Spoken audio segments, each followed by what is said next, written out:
You're listening to the Ask Drone U podcast. You ask, we answer your drone questions. Whether you're here to turn your passion into profit or you simply fly for fun, we're a community of learners and teachers who aspire to achieve greatness.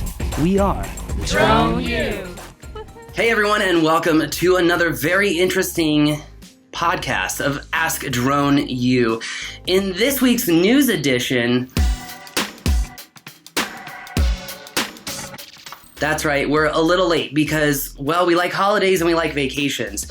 And if you're not taking them, well, you should be too. But we're excited to be back here. I'm sitting here, as always, with the Flying Dutchman, my friend. Happy belated Thanksgiving. And I'm glad that you crossed the oceans to enjoy such a great holiday with us. Hey, thank you, Paul, and I hope you had a great Thanksgiving as well. Glad to be back on the show and get this drone news out to everybody. Yeah, this is definitely going to be an interesting one as we just jump right into the first story, which has really caught the industry, if not the internet, by storm, as the FAA has proposed a almost $185,000 fine on a drone pilot in Philadelphia, which has a lot of people taking sides, whether this is good for the drone industry as the FAA sends a message of enforcement. And some people are arguing, well, this is why we should all be commercial. But before we get into all of those arguments and kind of look at the past and see where those thoughts have taken us before, let's get the story. So, Haya, taking us to the birthplace of democracy in Philadelphia. What happened here? How did someone rack up a six-figure fine here, Haya?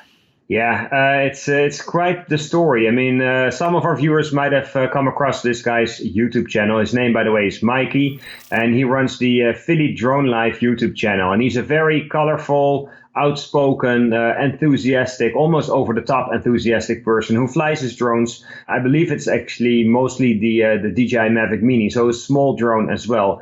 And he flies them over Philadelphia, and you get to see the amazing skyline of the city. And his drone flights are awesome, except for the fact that some of them he live streamed, and in some of them he breaks rules. For instance, apparently he broke the rule that you're not allowed to fly over 400 feet or beyond visual line of sight.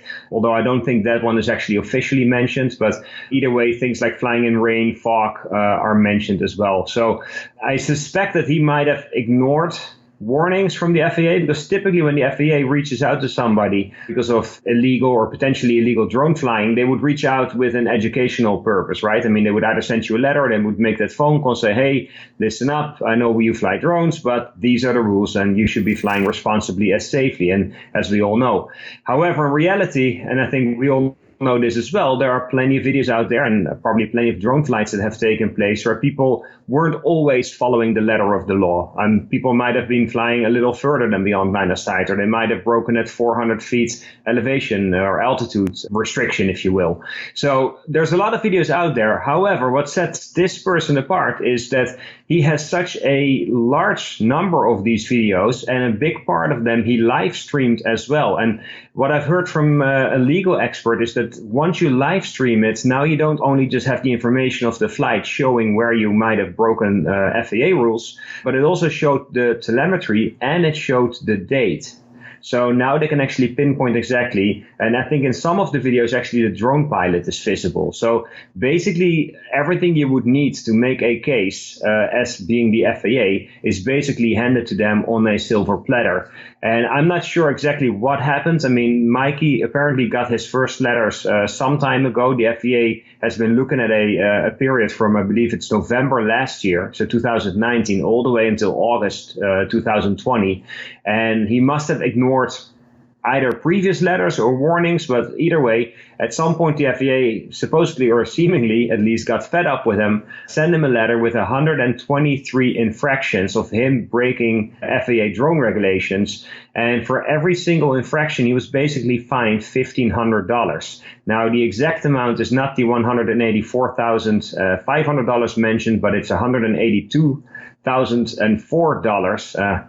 Not that it matters much at that point, I guess. I mean, it's a tremendous amount. These are proposed civil penalties. So this is not a criminal case. These are also not the final penalties. Mikey has until December 5th to officially respond. So we'll have to wait to see what the final outcome is going to be. As to what have triggered the FAA in this case, I can only speculate, but I suspect it has to do with the fact that he was live streaming these videos and that he has so many of them in combination with potentially having ignored previous warnings from the FAA. So I think this is like your classic case of the FAA looking to make an example out of somebody to show that the agency does in fact have teeth, and that if you keep breaking drone rules, eventually they will come after you. So I hope that Mike is going to be able to work out something more reasonable with the FAA. $182,000 seems very much on the high end, especially when we all know that probably everybody who flies a drone at some point is very likely to have broken one or two rules. I'm not saying that we're all like Mikey. I mean, obviously he had many drone flights and he put them in videos on YouTube, but still, that's the story in a nutshell, Paul. So kind of speaking about this story, there was another piece of news that kind of came out in conjunction with this that I think kind of adds to your argument, and I wanted to bring it up, which is there was another YouTuber who brought up that the FAA in writing has said that if you post drone photos on social media, that it's considered a quote-unquote commercial activity. And so I know that this guy, Mikey, he's been on other YouTubers' shows. He's had an opportunity to be interviewed by many people to tell his story. But it seems like there's more to this story here, Haya, because just as you mentioned just a second ago, that a lot of people have probably broken the rules, right? Well, with that quote-unquote finding of the FAA that anyone, any hobbyist posting photos to social media is considered now a commercial pilot and then thus, stuck to a higher set of rules.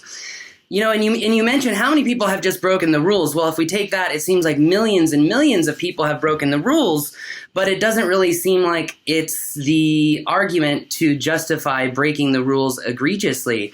Now, before we get into this more, there's more to this story right here, Haya, because, you wrote an article. Some have told me that the article had a kind of positive tone towards this pilot, and after you and I talked about this, it seems like that may have lit up a firestorm, which actually it did. As I've seen some of the comments, and people are saying, this guy should be commercial, it should do this, it should do that. What's the full story here, Haya? Because it really seems like there's more to this story. Well, it's hard to know all the details because there are so many videos. You'd have to watch every single one of those videos, which I guess the FAA must have done. You would also have to review all the letters or the infractions that he has received from the FAA.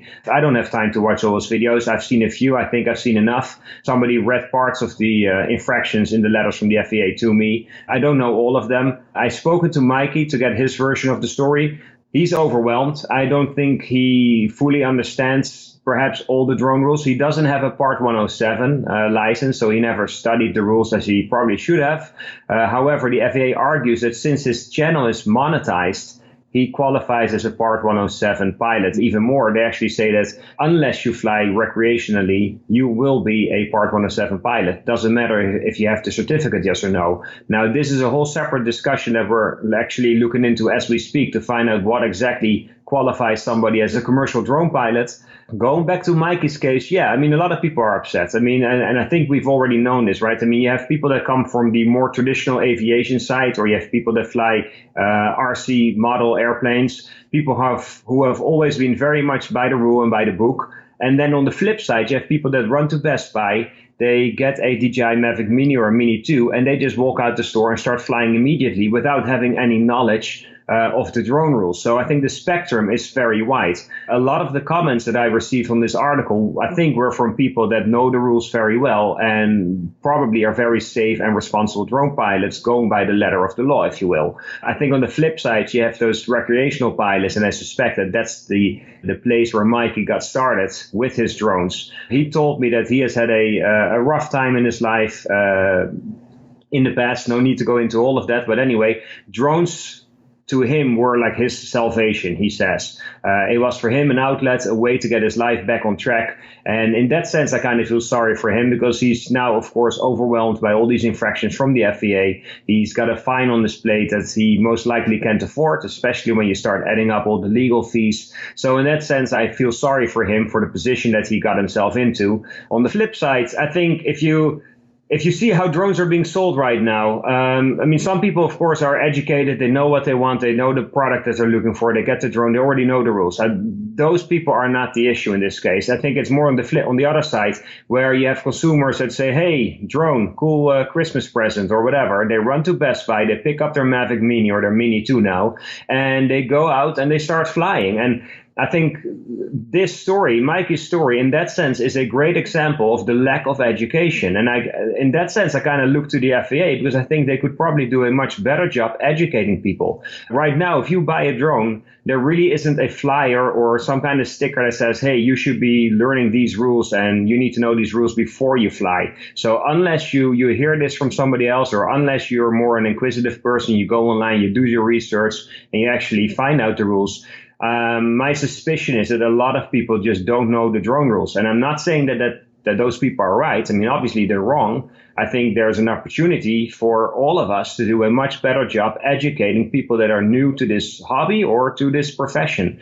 And I think if you look at Mikey, I think he started at the consumer end. He probably started just buying a drone, started flying. Then he discovered YouTube, posted his videos, and he had some success. And yeah, he got enthusiastic about that. But he never bothered apparently to get his Part 107, and he clearly doesn't understand all the rules and the responsibility that come with flying an aircraft. Doesn't matter if it's a drone. I think this is an important point because it seems like the market dynamics have actually set up people to fail. I mean, should we really expect him to know the rules when drones are sold alongside handheld cameras that you can just pick up and go, take photos with? It's a First Amendment right. And so it really makes you wonder, at what point is the market set up for drone pilots to fail? And the FAA was granted money by Congress for education, but a large majority of it went to AUVSI, which we all know how useful and efficient they are. And that being said, I think that education is still a very big deal. And I think it also goes to show why this is so important, because as the FAA is about to drop and hyper or supercharge remote ID, expecting everyone to follow it, we have much deeper issues to solve, and they continue to be ignored, yet the snowball keeps going on. And Haya, if we use history as a predictor, once again, let's look at the CB radio. The same type of fight went on for 5-10 years, and they finally said, everyone's got to register their CB radio. No one does it, right? So at the end of the day, society ultimately controls what is law. And I hope that some people watch this show and say, hey, maybe we need to really look at how things are set up right now, because the argument is he should be a commercial pilot. Have we not learned that argument is futile before? I mean, even me 4 or 5 years ago, right? Let's make everyone commercial. It solves the problem, blah, blah, blah, blah, blah. Well, what about the kids who want to fly? What about AMA? What about the old guys who are just flying RC? We're nixing all of them, which is more people than there are drone pilots. What about FPV? Have we not actually created and hurt ourselves as a drone industry by trying to divide the hobbyists and the commercial pilots? And that's why at Drone U, we've had this fundamental shift this year where it's like, you know what, there is no divide, because at the end of the day, we all started from the same place. And Peter Dis from Easy Aerial, he's always been the proponent of this, and he's right. We all started with drones for one reason. Yeah, they're fun to fly. However, one thing I do want to say, though, so even if in this case Mikey started out as a consumer, not being fully aware of all the rules, I think once you're contacted, and I don't know exactly what happened in his case, but I'm assuming he was contacted before. That's what I've heard at least.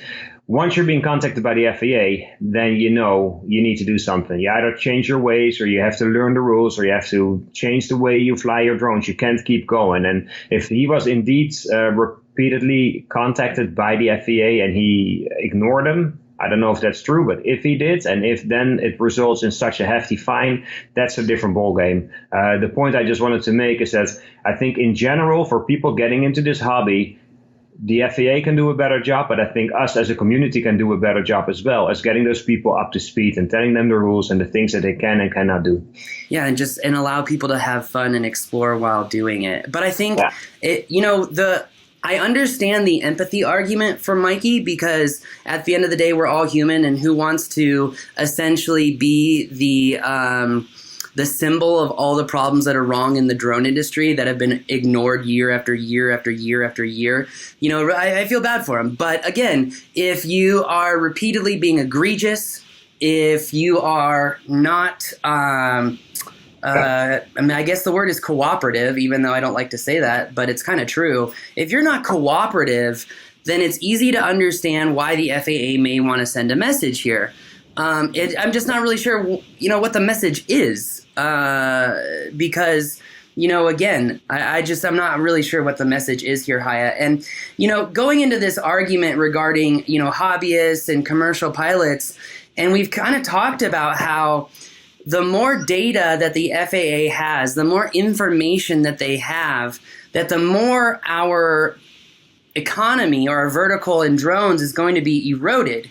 Because just as AirMap tried to, with noflyzone.org, control access to airspace and then paying hundreds of thousands of dollars every year to try to control access to airspace, and now access to airspace is controlled via LANs. People are paying money to access LANs. Some are not, some are. The good services cost money though. Okay, why is this important? Well, because New York City has decided that, hey, drone pilots are making money. We gotta make our cut off of that here, Haya. So the arguments that we've been making for years, please help us understand the denouement.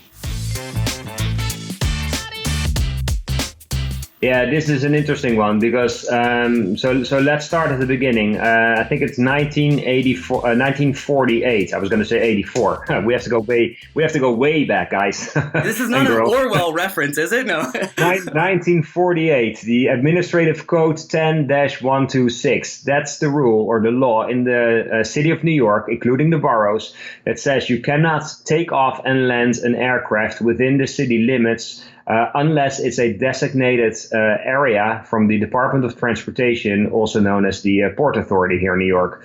So that means, of course, the regular airports, JFK, LaGuardia, those things, you have the helipads, but basically anywhere else, you're not allowed to fly any kind of aircraft. Now, for the people who fly drones, there are 5 designated parks. None of them are in New York City. They're all outside of New York, and there's nothing really interesting to see or fly there. So a lot of people obviously don't fly there. People want to fly in New York because New York is cool with all the buildings and all the stuff that's going on. Also, for film industry, documentaries, people have been wanting to fly their drones in New York City. Now, up till now, that has pretty much been a no-go. And I think the only people that actually fly are either the fire department and the NYPD. I think those are the only 2 organizations that regularly fly drones in the city. Actually, it got to the point that for movies, they actually go to places like Chicago and LA to fly drones to get the shots that they need, because even those guys with money basically can't get it done in New York City. Now, we had about a year ago, I think it was, where a piece of the building facade came down close to Times Square in New York and accidentally killed somebody.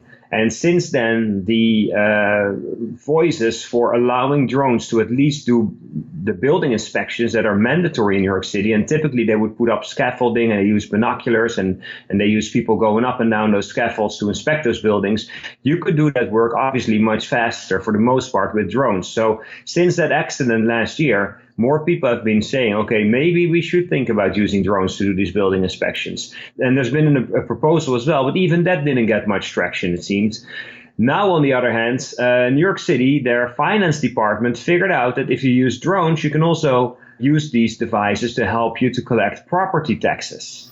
And sure enough, it seems that this might be the thing that might actually change this decades-old law and might possibly start allowing drones in the city. Because listen to these numbers. There are 1 million properties, and they are worth combined $1.3 trillion US, and they generate about 27 billion in taxes every year.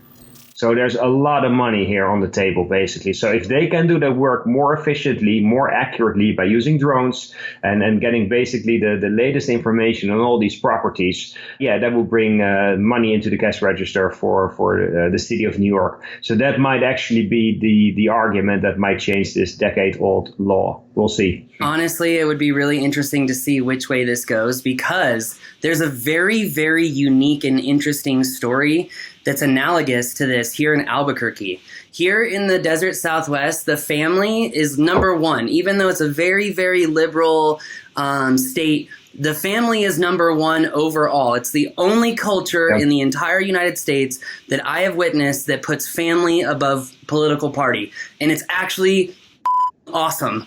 But that being said, family over everything. Well, Hispanic families tend to be a little bit larger, unless you're Mormon, than the standard American family. Okay, what does this mean? There's a lot of casitas. There's a lot of in-law. We call them casitas. I guess on the East Coast, you would call them like in-law quarters or little in-law suites or apartments or whatever. So people build these separate homes in their backyard. Well, I think it was 20 years ago, the city of Albuquerque tried taxing people for all those new casitas that were being built because they were not being reported to planning and building department. Okay, well, the law got passed that they were going to go ahead and tax everyone who had built a casita and not notified the city or the state. Well, the people of Albuquerque went nutso. And the law, even though it passed, it's never, ever, ever enforced because no one will get reelected. And so it's really interesting. I want to remind people of that because I think people oftentimes forget that they really do have the power if in a collective. And I also think that's why the FAA has tried to divide us since the beginning. And so long story short here is just another example of how, you know, money controls all things. And we'll let drones fly if we can make money off of it, right? And so at some point, we have got to stand up for Keynesian economics, man. We've got to stand up for the Sherman Act, right? Which is, you know, the Sherman Act. No, anybody? Okay, the Sherman Act, when any government or private institution tries to conspire to essentially inhibit other people from competing, that is what we call anti-competitive. It's a violation of the Sherman Act. Anyway, long story short is, at what point are some of these old laws, because of the new definitions of aircraft, because of the new definitions of navigable airspace, because of all this, you know, these new developments, you know, it really makes you question, do these things need to be revisited? Because Rob and I did a show about what is navigable airspace. And one of the main premises that the FAA did was they essentially said, look, there's always going to be someone in the airplane, thus they don't want to crash because they don't want to die. And that's literally one of the fundamental premises of every law on the books regarding airspace. That time has changed. It's time to really review these laws in, I would ask, a libertarian fashion. Because, you know, when people can't make money, everyone hurts. And at what point, yeah, I'm getting too philosophical. All right, let's get into our next story. No, here, hang on. It's good to keep going on this a little bit, though, because so as far as we know, New York City is the only city with such a rule or law in place that prevents you from taking off and landing any kind of aircraft within the limits or city limits unless it's a designated and authorized area. However, if you go to the other side, let's say, okay, now all of a sudden drones would be allowed in New York City. I mean, that'd be sketchy as well, right? Because you have so many people there outside of Corona times, of course. You have a lot of helicopters, there's a lot of airplanes, you have a lot of tall buildings, high rises, skyscrapers. So you're going to have GPS interference. I mean, if we get people that say, hey, I'm going to just fly my drone next to Central Park and get some awesome shots, I mean, it might also be the worst city to just allow drones to fly as well. So I don't know what kind of solution they're going to come up with, but I could see that whatever they're going to allow still comes with a lot of restrictions and precautions built in. Gotcha. Yeah. I'm not sure what to say here, Haya. All I will say is that drone pilots, if we want the freedom to fly, we got to unify. It's just that simple. And at the end of the day, the FAA has to learn how to fly in order to teach how to fly. It's also that simple. Just follow the rules of Einstein and you'll be okay. That brings us to our next story, which is common sense. not the document that you should read that highlights your rights of America. No. I'm talking about the next story, which is one drone pilot has saved almost 500 lives with a single drone. I got that wrong. Haya's like, no, you're totally wrong. You got that wrong. Yeah. I got that wrong. But, that would be nice. all right, Haya, correct me here. We need more moments like this in news. I'm wrong. Let's evolve. What's right? As far as we know, or basically as far as DJI has been able to track, we know that at least 500 people's lives have been saved with the direct help of drones. So this was not, let's say, a rescue operation where a drone was brought along but never flown. This is only the cases where a drone made a significant impact to the outcome of the rescue operation. And based on reports from first responders, police departments, local media, but verified reports, DJI has now been able to at least verify that 500 people have been saved directly with the help of drones, which is a big deal. It is a big deal, but Haya, I was just using the rules of marketing new drones and the hype machine. All right. Well, you want to chip in there still and finish that train of thought? No, not at all. I'm just actually really happy that drones do save lives. It's proven. It's not hard. It actually brings up a shameless plug, by the way. Our search and rescue landing pads finally came in, and we are giving away our search and rescue class to anyone in public safety. You just have to buy a landing pad. Now, that will make sense because if you do any search and rescue, you want the landing pad so you have swatches to pick out to search for clothing, common clothes like jeans, khakis, etc. So check that out. It is online now. But Haya, that brings us to our next story here, which is actually kind of cool because it's a story that I'm working on, which is if you're a new drone pilot, should you learn to fly FPV or should you learn to fly like a Mini 2? Which brings us to our next story, which it looks like DJI or someone has leaked the first video from the new DJI FPV drone. Did I get that right, Haya? It seems so. Yeah, I think you got that right. Yeah, I think you did. This video was posted by DJI. So, and it seems to be a teaser video. It's a single shot, basically, of what must be a FPV drone. They kind of staged a pit stop. There's a Porsche 911 souped up with a race team around it trying to, or working on the vehicle. And from a corner, this drone kind of swoops in and flies around and among the pit crew. And the way it's banking the turns and the way it maneuvers, and some of the video, I think, has been sped up. So it's hard to tell exactly what's going on. You don't really see a reflection or a shade that would tell you that this in fact is a drone. However, if you look at all the teaser things that DJI has done in the past, this one seems to fit right in. Now, this came out a couple of days ago, and it's interesting because we still think that there is a good chance that DJI might actually launch this drone before Christmas. It's not a 100% guarantee at all, but there are plenty persistent rumors that DJI might still launch their FPV drone, and we've seen photos of the controller and we've seen blurred out photos of the drone as well, so we're pretty sure it's legit, but there's a good chance it might still come out this year. So they better hurry up, because of course if you want to get it out before Christmas, you have to give people some time to actually go to the store or buy it online and get it shipped. So I think if they're going to release it, it would have to be within the first 2 weeks of December. Otherwise, I think you're getting too close to Christmas to actually be able to sell enough of them. But yeah, it seems that it's on its way, and it's exciting for sure.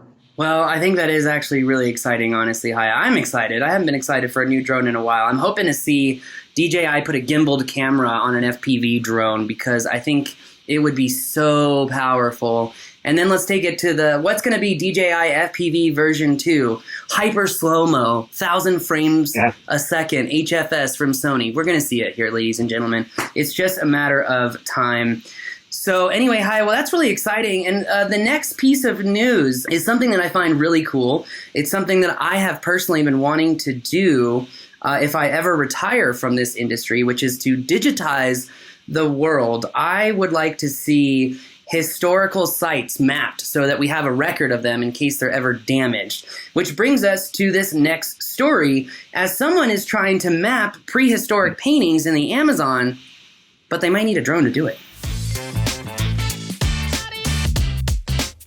Yeah, and before we dive into that story, it's a good point that you make. Because in the Middle East with ISIS, they've destroyed plenty of historic buildings, old temples and ruins that were there. A lot of what they broke down basically ended up being sold on the black market. So I totally hear you when you say it would have been amazing if we would have been able to capture those in 3D with drones and map them out. So at least, even though in real life they might not be fully existent anymore, at least we know what they looked like. This story brings us to Colombia. To get there, it's already from a remote part, a 2-hour drive and a 4-hour trek. But then what happens is you end up at this cliffside, and it's a stretch of cliffs that goes on for miles and miles. And they found tens of thousands of drawings and paintings on these cliff walls. And it's an amazing find. They've never really found such a large collection of prehistoric drawings anywhere in the world, they say.